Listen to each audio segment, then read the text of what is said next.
നമസ്കാരം, news prime മലയാളത്തിലേക്ക് സ്വാഗതം. ഇലക്ഷൻ സ്ട്രാറ്റജിസ്റ്റായ സുനിൽ കനഗോലു 2026 നടക്കുന്ന തെരഞ്ഞെടുപ്പുകളുടെ ഏകോപനത്തിന് കൃത്യമായിട്ടുള്ള ചരടുവലികൾ തുടങ്ങിക്കഴിഞ്ഞിരിക്കുകയാണ്.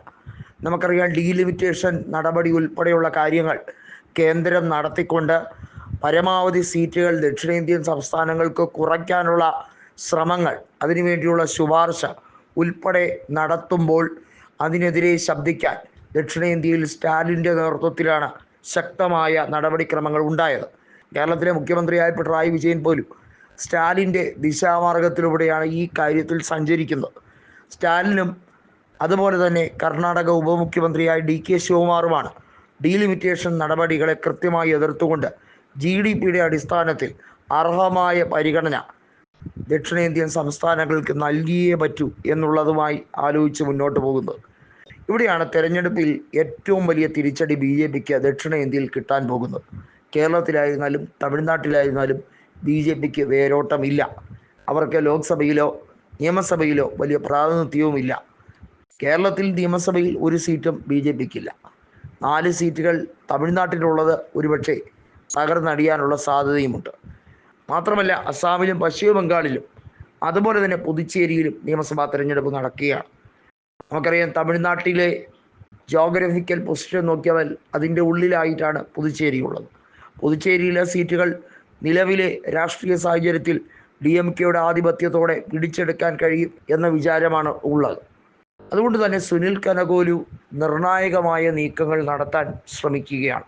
തെരഞ്ഞെടുപ്പിൽ ആദ്യം നടക്കാൻ പോകുന്ന ബീഹാറിലെ നിയമസഭയാണ്. പ്രശാന്ത് കിഷോർ അടക്കമുള്ളവർ ബീഹാറിനെ ഉറ്റുനോക്കിയാണ്. കാരണം അദ്ദേഹം ബീഹാറിലെ രാഷ്ട്രീയ പ്രവർത്തകനാണ്.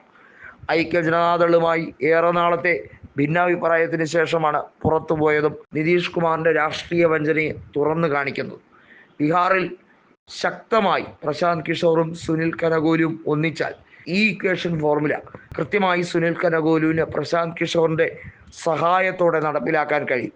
അതായത് ദക്ഷിണേന്ത്യയിലും അതുപോലെ നിയമസഭാ തെരഞ്ഞെടുപ്പ് നടക്കാനിരിക്കുന്ന പശ്ചിമ ബംഗാളിലും അസാമിലും ഇത്തരത്തിലുള്ള രാഷ്ട്രീയ അജണ്ടകൾ നടപ്പിലാക്കാൻ പ്രശാന്ത് കിഷോറിനും സുനിൽ കനഗോലുവിനും കഴിയും എന്നുള്ളതാണ് വ്യക്തം.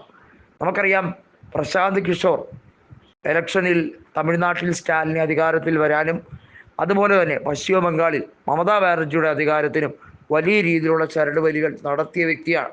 അതുകൊണ്ട് തന്നെ അദ്ദേഹത്തിന് ഇന്ത്യ മുന്നണിക്ക് ആവശ്യമുള്ള സാഹചര്യമാണ്.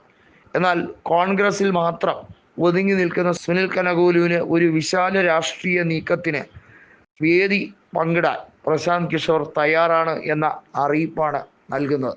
അത് ഒരു പോസിറ്റീവ് ട്രെൻഡായി മാറും. BJPയെ സംബന്ധിച്ചിടത്തോളം ബീഹാർ ഏറെ നിർണായകമാണ്. കേന്ദ്രത്തിൻ്റെ നിരവധിയായ ഫണ്ടുകൾ വാരിക്കോരി കൊടുക്കുന്നത് BJPയെ കേവല ഭൂരിപക്ഷത്തിലേക്ക് എത്തിക്കാനുള്ള അടവ് നയങ്ങൾ യാഥാർത്ഥ്യമാക്കാൻ വേണ്ടിയാണ്. പക്ഷേ അത് എത്രത്തോളമാകും എന്നുള്ളത് ഇവരുടെ സ്ട്രാറ്റജി പോലെ ഇരിക്കും.